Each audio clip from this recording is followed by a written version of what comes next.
Thank you all for being here.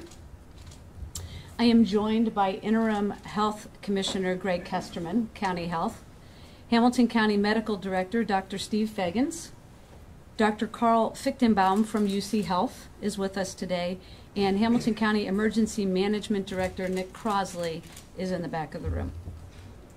We are here today to announce that there has been a confirmed case of COVID-19 in Hamilton County. This is the first, and this is the only confirmed case that we are aware of at this time. Hamilton County Health Commissioner Greg Kesterman will expound upon the case in one moment. We have known for some time that it was a matter of when, not if, we would encounter COVID-19 in Hamilton County. The reality is that we have been warning that the virus has been present in Hamilton County, just undetected until today. That is why we have been preparing and taking unprecedented steps to limit person-to-person contact over the last few weeks. We have already been taking the necessary steps to reduce the spread of the virus. We declared a state of emergency in Hamilton County. We have made as many services of the county available online or by phone as possible. We have waived work requirements for those receiving public assistance benefits at JFS. We have reduced the population in the jail. We have made accommodations for our employees to work at home. We have closed the Todd Portune Center for County Government to the public, among other things. For a complete list of all of that, please go to the county's website. I have convened a joint county-city working group with Mayor Cranley, which includes key officials from the city, the county, public health, emergency management, the public school systems, the business community, and the nonprofit sector. We are connecting by conference call 3 times a week to make sure our response is coordinated and comprehensive. Health Commissioner Kesterman, Emergency Management Director Crosley, Jeff Aluda, the County Administrator, and I convene virtual meetings twice a week to provide information to the elected officials and administrators in the 48 jurisdictions outside the city, including the villages, cities, and townships in Hamilton County. So as you can see, we are trying to make sure that we are communicating as constantly and consistently as possible. The message to our residents is the same today as it was yesterday. Limit unnecessary trips out of the house. Practice good hygiene. Work from home or take time off if you can. If you feel sick or have a fever, stay home. If your symptoms are severe enough to cause concern, call ahead to your primary care doctor or urgent care. We will get through this together, and we will need to take every step we can to limit the spread of the virus. With that, I would like to ask Interim Health Commissioner Greg Kesterman to come to the podium. And as he does that, I want to take a moment to thank Greg for his leadership through this unprecedented time. He has been a voice of clarity for the public and has done an excellent job helping us to ensure that we're making decisions that are based on science and on data. And with that, Greg Kesterman. Thank you, Commissioner. As Commissioner Driehaus just indicated, we have had our first case of COVID-19 in Hamilton County. I've been saying for many weeks now that this is not a surprise. We've been expecting to see it. Director of Health, Amy Acton, has indicated that we would see COVID-19 throughout the state. And so the steps we are taking as public health to limit exposures is what is required at this time. So nothing has changed because we have a case. We know that we will see more cases in Hamilton County and throughout Ohio. If you've been watching the Ohio's website, coronavirus.ohio.gov, we are seeing a significant number of new cases each day. I want to spend a couple minutes talking a little bit more about this particular patient. This individual is a New York resident, and for this reason, when you look at Ohio's numbers today, this patient will not be included in those numbers because they will be tracked in New York. This individual is actually living at home with family at this time. The individual is in her 20s, and she was tested at UC Westchester Hospital.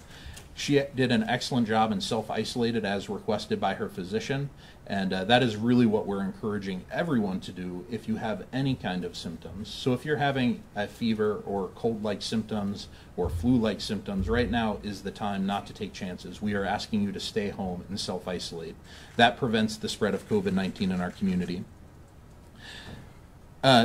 Also, I'd like to share that the patient is doing remarkably well and is not hospitalized. She is at home and working on recovery. I'll share a little bit more about public health's response anytime we find a positive case of COVID-19. Our team of epidemiologists and disease investigators are responsible to immediately contact those individuals that have sat near, hung out with, or been in close proximity to a positive COVID-19 case. So in this case, this individual actually was not around very many other individuals. When she came to Cincinnati on an airplane, she was with family pretty much the entire time. So those individuals have all self-isolated. So this case has not caused any increased risk within Hamilton County. In addition, our team is working with those who have done traveling. We are responsible for daily monitoring. We contact anyone that has travel history to a known COVID-19 area. We are calling them once a day to make sure they do not have a temperature. They're required to self-check their temperature once a day. And we are actively working with our communities and our businesses within our communities and our school districts to make sure that they have the most up-to-date information. For any of you that are following COVID-19, which I suspect most people are, it is changing by the day. And so we're making sure that our team is up to speed and knows what to do to make sure that our community stays safe. Lastly, I'd like to encourage anyone to get the most accurate information to visit Ohio Department of Health's website that has been specifically set up for coronavirus. The website is coronavirus.ohio.gov. They also have an excellent phone number that is helping to manage questions that the public may have regarding coronavirus or COVID-19. That phone number is 1-833-4-ASK-ODH. Another way to say that is 1-833-427-5634. You have heard at times that number does get backed up, but they are returning calls, and what that is doing is it's helping to relieve some of the phone calls that our agency is taking. Our disease investigators are taking in excess of 50 phone calls a day that are important and trying to make sure that physicians are able to get the correct information regarding questions they have with patients. With that, I will... Can I ask you to clarify the nexus then with Hamilton County? You mentioned that she's a New York resident, but the family lives here in Hamilton. That is correct. So the patient is a New York resident and is residing here in Hamilton County at her family's house. We are not sharing the specific jurisdiction where she is located to help further protect her identity. It is obviously medical information, and we want to give her privacy. With that, I will turn it over to Dr. Fagans. So good morning, and we knew that we would be here talking about our first confirmed case, but I don't think anybody believes that that's not our only case. So last night when the test result became available from UC, and I got the opportunity to talk with the family this morning and talk with the patient, and I am so proud of them. They are doing everything right. From the minute of returning from New York, when the symptoms began, which have resolved and lasted about 3 days, and pretty typical symptoms of fever and cough, was able to get tested, and it was about 4 or 5 days before the test was able to come back until last night, but have been in self-isolation since that time. In fact, staying in the room, the family bringing the food to the patient, really kind of doing things in the room, has not left their room, and the family has self-quarantined, including some extended family have self-quarantined based on exactly on their recommendations. And so whenever we choose to do a test or not, the recommendations are the same of self-isolation of individuals with symptoms and self-quarantine of contacts, and they did it exactly right. They even asked me this morning if are we going to be able to stay under the curve, and what I said was they are the ones that are doing that. By doing the things exactly right, by self-quarantining and self-isolating, that is how we will be able to stay under the curve. This is a case that most likely, in fact more than most likely, was not transmitted here locally in Hamilton County. It was likely transmitted in New York City.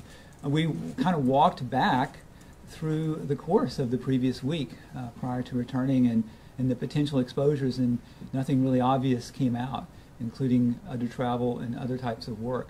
And so the individual has another, to complete the 14 days of, we kind of joked about, you know, home isolation. You're now grounded to your room for 2 weeks.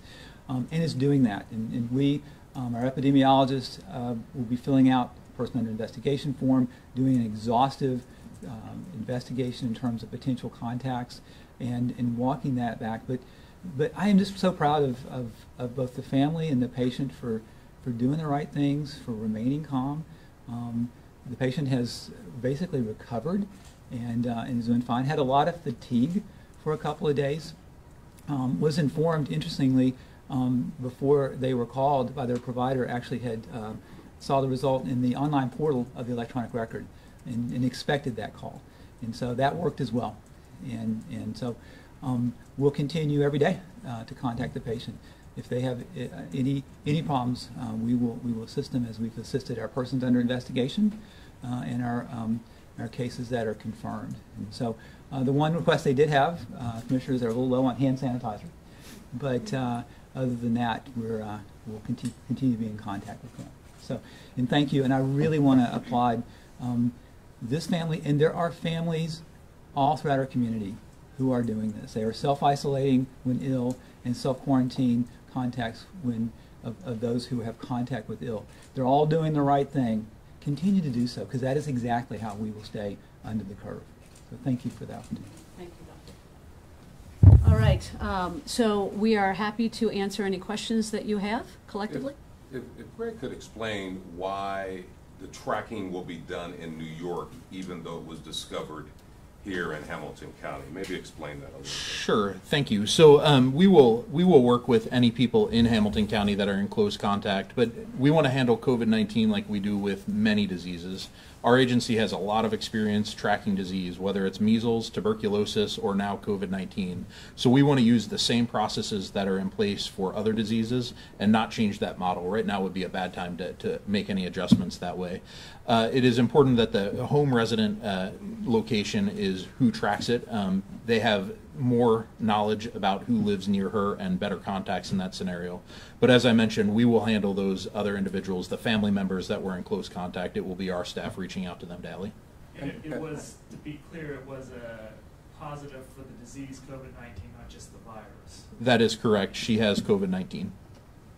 And help explain a little bit more of her symptoms, how, you know, because, okay, she travels from here, visit her family, and all of a sudden she got, you know, fever. Maybe walk us through that a Dr. little bit. Figgins, I'll let you handle the symptomology. I can, and as you well know, the symptoms can be very variable, and we're still learning about that. And so this individual developed a fever and cough with the onset of fatigue, and then was evaluated. Actually called ahead before going to be evaluated, and so they were ready for her. She had recently traveled from New York, very recently, and thought that's a trigger, that's a travel history.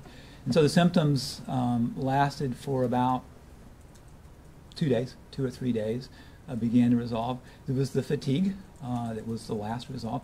Typical of a coronavirus. If you think about the alpha and beta typically community-acquired coronaviruses, that is the cold that lasts for a week or 5 days. That is the cold that lingers. That is the cold that really does cause more fatigue than the rhinovirus, which is the more common of the two. And so this particular coronavirus, which by being COVID positive means that the nasal pharyngeal swab is positive for the SARS-CoV-2 RNA. We also talked about, do we need to do testing to see if she's able to return to work or return to be in society. And the reason is we don't test, we don't go 14 days, is the test can be variable. Nasal RNA for SARS-CoV-2 can last months or not at all, and it's not part of the diagnostic algorithm. And so she will be self-isolated for 14 days. We'll write a note, and she can return to work in New York. She has been in contact with her employer in New York City. They've actually been shut down, so that doesn't change, but to make them aware. And she'll need two negative tests? She will not. Oh, okay. She will not. Can you walk us through a little bit of that timeline? So you said she was on the plane, and can you also embellish who else may have been on that plane besides family members? And that's a big part of the epidemiologic investigation. Okay. And a big part is the balance between patient privacy and our epidemiologic work. And so the reason that Commissioner Kesterman didn't say what day that she arrives is that would kind of violate the patient privacy. Yes, standard epidemiological research, anyone who's traveled on a plane, she did not have symptoms on the plane. And those number of seats, the individuals near, that's just standard stuff. If you were at an event, a ticketed event, including a plane, and being able to go back and look at exactly who was on there and monitor them and be able to be in contact with them. And that's standard contact investigation. So she counts in our numbers, not New York's numbers, correct? So she, and Commissioner Kesterman can elaborate on that. In terms of what he was saying is that when we say we have a case in Ohio, the case actually occurred in New York City. Okay, it was discovered, it was evaluated, it was diagnosed in Ohio. Okay. Well, the test was conducted. That's correct. So the residents, so New York will show another case of COVID-19. Today at 2 o'clock when the Ohio Department of Health updates coronavirus.ohio.gov, this case will not show up in Ohio. So technically, Hamilton County still doesn't have any confirmed cases? This is as confirmed as I have seen. Yeah, but it's a temporary confirmed, right? No, she's confirmed. No. Okay, She'll so go back to New York. let me clear up some confusion I think that we have in the room. So she lives in New York. She came to Cincinnati, to Hamilton County, to be with her family. She is in Hamilton County now. The test was conducted by UCMC, and so we have a positive result in Hamilton County right now. She has self-isolated, her family is self-isolated, so they've done everything they need to do. The tracking of the numbers it's consequential when you're trying to show trends in different states, but the fact of the matter is that this is the first time anyone has tested positive in Hamilton County. And so that's the significance of the news, but also I want to reemphasize that the behaviors that we've been encouraging for weeks now have not changed. We know that there are people in this community that have COVID-19 that are either being tested or may never be tested. They're simply carrying. As we've heard, a lot of young people carry without maybe even being symptomatic. And so the important message today is continue to do all the things that you've been encouraged to do. This young person and her family are self-isolating, so they've reduced the impact and the risk to those around them. But she is currently in Hamilton County, and so that's why we thought it was important to announce that the first positive test result in Hamilton County happened at 1 o'clock this morning. One other question. Last week you gave us a figure, a number of people you are quote unquote investigating. Can you touch on that? How many you are investigating? I know there are some privacy issues related to that So the number actually fluctuates very rapidly. So we take calls and samples are going out. The other major change that happened is there's a lot of private testing. So in the case of the patient that we're talking about today, we actually did not find out that they had the test. We found out today, right, or very early this morning, that the test came back positive. That shift has happened. We heard Director Acton talk about that shift, and in fact they have changed the reporting to the health department to make it a requirement that when a positive happens, the first notification is the health department. And I commend the University of Cincinnati Hospital for doing so. The very first call they made was to us. We coordinated contacting the patient, and then we were able to immediately start our investigation to make sure anyone associated with that patient was also isolated. And as Dr. Fagans and I have already shared, and Commissioner Driehaus, that individual from the moment they started showing symptoms self-isolated, which helps to flatten the curve and helps to reduce cases. But do you have a number? Last week, a week ago today, as a matter of fact, you gave a number of people being investigated. I do not have that number readily, and I would say from a week ago till today, those numbers are shifting even more throughout the day. We're seeing changes. And test results, we're hearing sometimes up to 8 days to get the test results. So it really depends on which laboratory is doing the test and how many people are getting the test done. We have had great turnaround time with the Ohio Department of Health's laboratory. They are testing only the sickest of the sick, And so they are actually able to turn tests around within 48 hours, and that has been fairly consistent after they got up and running.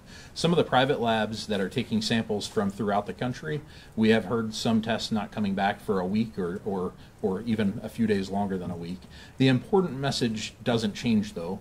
There's no cure for COVID-19. We're treating the symptoms. We're keeping people safe. So if you have illness, if you're sick, if you have a fever or coughs or things of that nature, stay home so that you're not spreading it.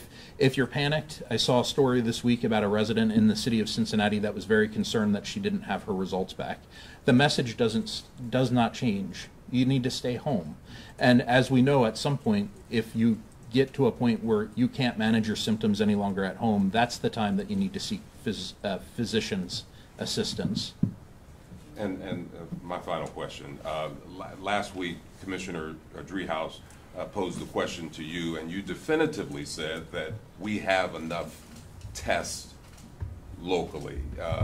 So I posed the question that she asked last week.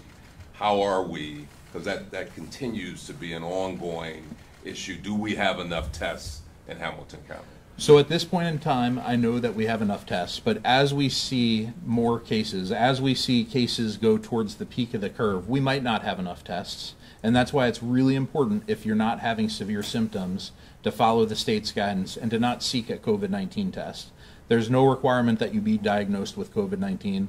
We are asking you to kind of shelter in place, self-isolate, and keep your illness to yourself. You said that the symptoms last being fatigue resolved in 2 to 3 days. So is she not? Is she like recovered as far as symptom-wise, or is she still fairly ill? How severe is her? Yeah. So we talked about that this morning, and it is my opinion that she's probably not going to have recurrence of symptoms, and so but she'll still be monitored for 14 days, and hopefully this is the worst of it. Hopefully that she has recovered, and today she feels pretty good. She's had a rough 4 or 5 days of it, and sitting on her bed, basically on her laptop, doing work. And so that is the usual course. That once symptoms have resolved, that they do not return. There's been some isolated cases in the world of where the possibility of that returning, but typically that she should be recovered. Or she'd Do we be know recovered. how many days she was in town before she got tested, or she started having symptoms? One day. One day. 1 day, yes. I'm going to ask Dr. Fickenbaum to come forward just very quick. So UCMC ran the test and alerted public health to the result of the test. So expand on that just a little bit. Yeah, so we've set up at UC Health a very sophisticated system for testing individuals following many of the guidelines that have been issued by CDC and the Department of Health here in Ohio as well. And what we're trying to do is triage the types of individuals who need testing at this point, because we anticipate the epidemic will grow and that we need to be careful about how we do testing and test the sickest individuals first, those who are hospitalized and ill, so we know how to deal with them. Also, healthcare providers are a top priority because we have to have enough healthcare workers to be able to take care of people in the city. We are finding that testing requires a swab, it requires transport media, and the ability for us to ship things. So there are many components to that, and some of those things are not necessarily in the best supply. And we are working on that and working on local solutions to be able to meet the demand of testing. So right now in our system, we are being judicious about who we test.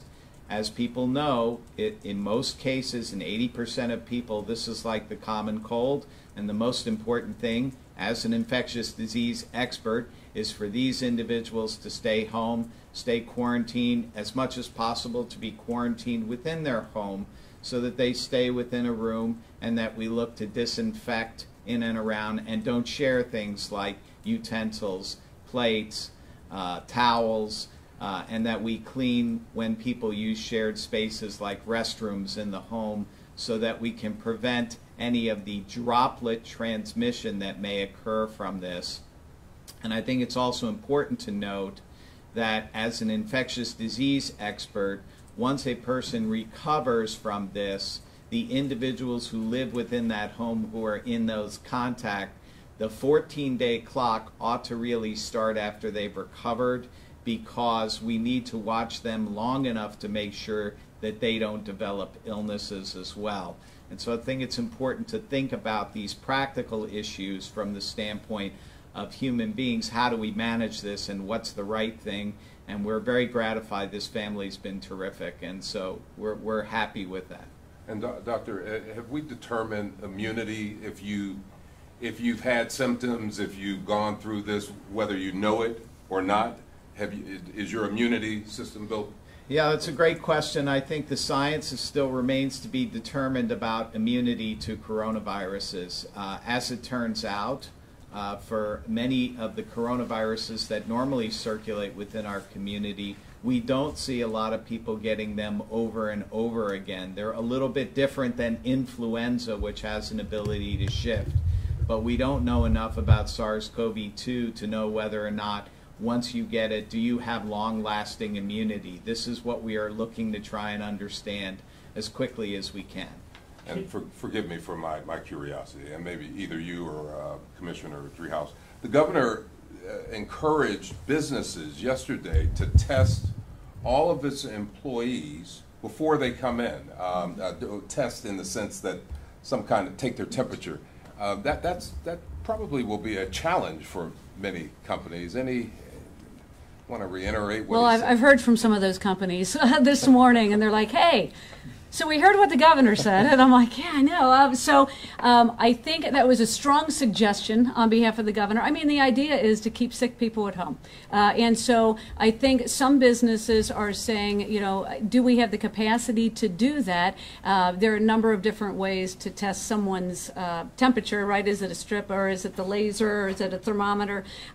So I think many businesses are going to be in a situation where they're asking their employees to take their temperatures at home, make sure they don't have a temperature. If they do, stay home. If they don't, if they need to come into work, and I want to stress that too, we're encouraging our employees to stay home, work from home if possible. We have, you know, so many businesses, just like the county and the city, are saying we can administer services online or by phone. So JFS is a good example of this, where we've got increased volume at JFS, because think of the folks that need some of the services that JFS administers. We don't want them all to show up at JFS in that building. It's a lot of people. And so they're doing a little bit of a triage outside the building. So we've dramatically reduced the number of people coming into the building. But we're also saying to folks, we are shifting some of that online. So please look, before you head down, make sure you can't access those services online or by phone. And so we're hoping most of the employees aren't coming in anyway. But if they are, take your temperature before you come in, make sure you don't have a fever, and if you do, stay home. And I think private businesses are trying to figure out how to respond. I think we are. I think we all are, given the directive that came out yesterday. But that's a very practical approach. But I will tell you, I've been contacted by a couple businesses already wondering how they need to comply with that. And just to clarify, you're asking two different questions, and one is screening and one is testing. And scientifically, it would not be valid to be testing people for COVID-19 or SARS-CoV-2 with a swab if they don't have any symptoms, because you may miss an infection. So the most important things, as Commissioner Driehaus mentioned, is screening, which is over the telephone, which is what we are doing. Any patient who is coming to UC Health, we are calling them and asking them, do you have a fever, runny nose, sneezing, cough? Have you been sick in the last few days? Have you been around anyone else who has been sick in your home or school or wherever you are? And then asking people not to come in if they have any of those symptoms. And that would be similar for businesses. It would be ideal for them to work remotely, and we are doing a lot of that at UC Health and at UC. As many people as we can to work remotely, we are trying to do that. So at what point would we get, in terms of number of cases, number of positives, where we'd have to be on more restricted, like lockdown and people not leaving their house? At what point does it get to that? And then also, at what point does it get to where we can release some of these restrictions? How do we know where's the end game? So I think we as a state and actually as a nation are really closely monitoring the number of cases and really trying to keep an eye on that curve and doing all the steps we can to reduce that. We will continue, I expect every day at 2 p.m. the governor has been doing a press conference and he's been taking the steps to get us ready for things like daycare closing, and when schools were getting ready to close, he was kind of preparing us so that we're not surprised when daycares do close. Obviously there's an impact to our medical community when something like that happens. So the steps are being taken to make sure that we're not harming other resources that are part of responding to this outbreak. I wanted to follow up. I did check with our epidemiologist. We currently are tracking 2 persons under investigation. As I mentioned, though, that number does change, and any private testing, for example, the test that occurred at UC, does not get reported to us until it's a positive. So those are only cases in which my team is actively involved and working on the upfront because of serious symptoms. Anyone who is getting tested is technically a person under investigation, but is not reported to public health until such a time as those results come back positive. There are documents out there, like the New York Times reported that the feds have a document this could last 18 months. So people are out there like, I mean, are we going to be on these restrictions for 2 years? I mean, I know obviously you don't have the answer to that, but do you have any idea how rational that is? You know, I think the most important message is at this point we're trying to give the virus enough, or physicians and scientists enough time to kind of respond to this novel or new virus. And so right now at the national level there's a lot of development. We've heard about work on vaccines and solutions. There's also antivirals. We've all heard of Tamiflu, which helps reduce the symptoms for a flu. There's many opportunities that we might find some things that will help reduce symptoms for COVID-19. And the longer we have by flattening the curve, the more time we'll have to respond and save lives. Is there anything you can say, like as far as what this patient did for a living, or whether she was a returning college student? Nope, I wouldn't want to give away that information, but to be honest, that has not been part of what I've been focused on at this moment. I'm trying to make sure that everyone is taking those necessary social distancing steps and doing the things that we can do to help protect each other. Any other questions? All right, thank you all for being here. Thank you.